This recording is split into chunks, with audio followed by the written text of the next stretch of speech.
आज Doubtnut app download करें। Doubtnut पर अपने सभी गणित, रसायन विज्ञान, भौतिक विज्ञान और जीव विज्ञान के डाउट्स का करो सफाया। बस प्रश्न की फोटो खींचो, एक ही प्रश्न को क्रॉप करो और तुरंत वीडियो सोल्यूशन पाओ। अभी डाउनलोड करें। प्रश्न हमें दिया हुआ है कि खुली नली में बंद नली की अपेक्षा मधुर स्वर उत्पन्न होते हैं, क्यों? इसका कारण क्या होगा? तो देखिए, कोई स्वर यदि जब कोई स्वर यहाँ पर बात आती है स्वर की, तो वो मधुर होगा या सुरीला होगा? मधुर एवं सुरीले होते हैं। ये स्थिति कब होती है? जब उन कणों के मध्य, मतलब जो स्वर उत्पन्न हुए हैं उसमें ध्वनि तरंगों के मध्य जो सन्नादी उत्पन्न होते हैं वो सम एवं विषम दोनों प्रकार के हों। सम एवं विषम सन्नादी दोनों हों। तो ठीक है, विषम सन्नादी या सन्नादियों की उपस्थिति हम किस प्रकार से बोल पाते हैं? क्रमशः प्रस्पंद और निष्पंद की स्थितियों के आधार पर विषम सन्नादी यदि उत्पन्न हो। ठीक है, तो ये उसके लिए स्थितियां हुई हैं। तो ये स्थिति किसमें अधिक होती है, किसमें कम होती है, वो हमें देखना होगा। जैसा कि प्रश्न में बोला जा रहा है कि खुली नली में बंद नली की अपेक्षा मधुर स्वर उत्पन्न होते हैं, तो हमें देखना होगा। सबसे पहले हम देखते हैं खुली नली के लिए या खुली आर्गन नली हमारे पास मौजूद है।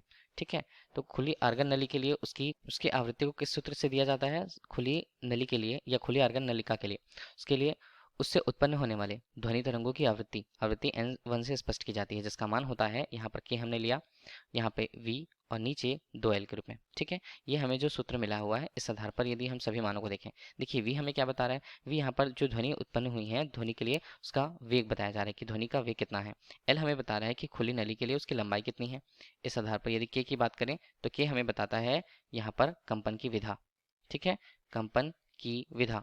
इसी कंपन की विधा को परिवर्तित करने पर हमें सन्नादियों की स्थिति का मान पता चलता है। अभी यदि n1 के लिए हम बात करें तो कंपन की विधा को क्रमशः हमने, मान लीजिए यदि क्रमशः हम इसके मान को 1, 2, 3, 4 कुछ इस तरह से लेते हैं, तो देखिए आवृत्ति का मान किन किन सन्नादियों पर स्पष्ट होता है। तो यदि हम n1 की बात करें तो यहाँ हमें रखना होगा k का मान 1। k का मान 1 यदि हम रखते हैं तो ये कितना होगा?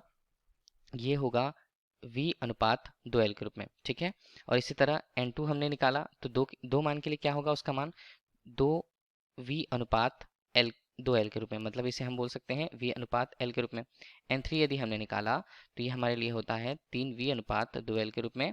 और इसी तरह n4 हमने निकाल रखा है, मतलब कंपन की विधा 4 के लिए उसके मान को, तो हमें मिलता है 4v अनुपात 2l के रूप में, मतलब 2l। अब देखिए यहाँ पर सन्नादी हम किसे किसे कहेंगे? देखिए, पहला जो होता है उसे हम मूल स्वर की आवृत्ति बोलते हैं। ठीक है, या इसे हम क्या बोल सकते हैं? इसे हम बोल सकते हैं प्रथम सन्नादी। तो प्रथम सन्नादी जो है हमारे पास किसमें है? ये हमारे पास विषम पे मौजूद है। इसी तरह यहाँ पर दूसरा आवृत्ति है उसे हम क्या बोलते हैं? उसे हम बोलते हैं द्वितीय सन्नादी। और द्वितीय सन्नादी यहाँ पर किस रूप में है? सम रूप में। इसी तरह तृतीय की बात की जाती है तो क्रमशः यह भी विषम पर है, और क्रमिक रूप से हम देख रहे हैं सम विषम। और चतुर्थ जो हमारे पास सन्नादी यहाँ पर प्राप्त होता है आवृत्ति के रूप में, तो उसका मान सम है। ठीक है, तो यहाँ पर क्रमिक रूप से विषम, शम, विषम एवं सम की स्थितियां, मतलब सम और विषम सन्नादी दोनों की उपस्थिति है खुली नली में। तो हम बोल सकते हैं कि स्वर जो है खुली नली से जो उत्पन्न स्वर होते हैं वो मधुर एवं सुरीले होते हैं।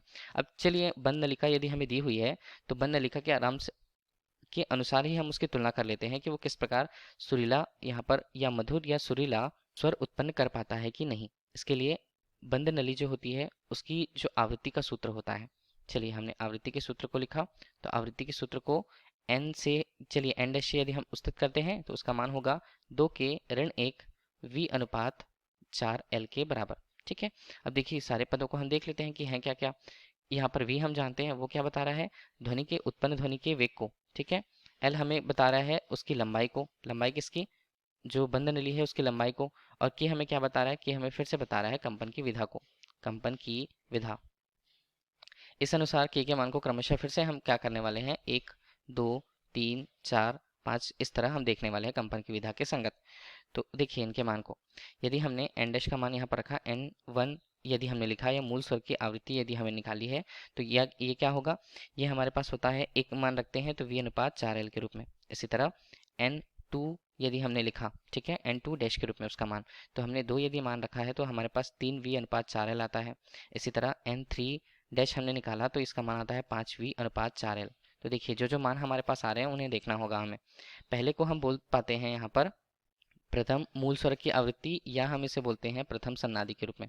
प्रथम सन्नादि, यहाँ पर प्रथम सन्नादि जो प्राप्त हुआ है वो किस रूप में है, वो यहाँ पर विषम रूप में है। ठीक है, उसी तरह जो यहाँ पर 3 VL आया है इसे हम बोलते हैं क्रमशः तृतीय सन्नादि और यहाँ पर पंचम सन्नादि। तो इनके सन्नादियों के मान किस में है, ये सभी सन्नादियों के मान केवल हमें विषम में प्राप्त हो रहे हैं। केवल यदि विषम में प्राप्त हो रहे हैं इसका मतलब है कि यहाँ पर जो स्वर होते हैं वो उतने मधुर या सुरीले नहीं होते हैं अपेक्षा किसकी, खुली नली की अपेक्षा। तो यही हमसे प्रश्न में पूछा गया था। धन्यवाद। कक्षा 6 से 12वीं से लेकर नीट, IIT, JEE वो एडवांस के लेवल तक 1 करोड़ से ज्यादा छात्रों का भरोसा। आज ही डाउनलोड करें डाउटनेट ऐप या व्हाट्सएप करें अपने सारे डाउट्स 8400 400 400 पर।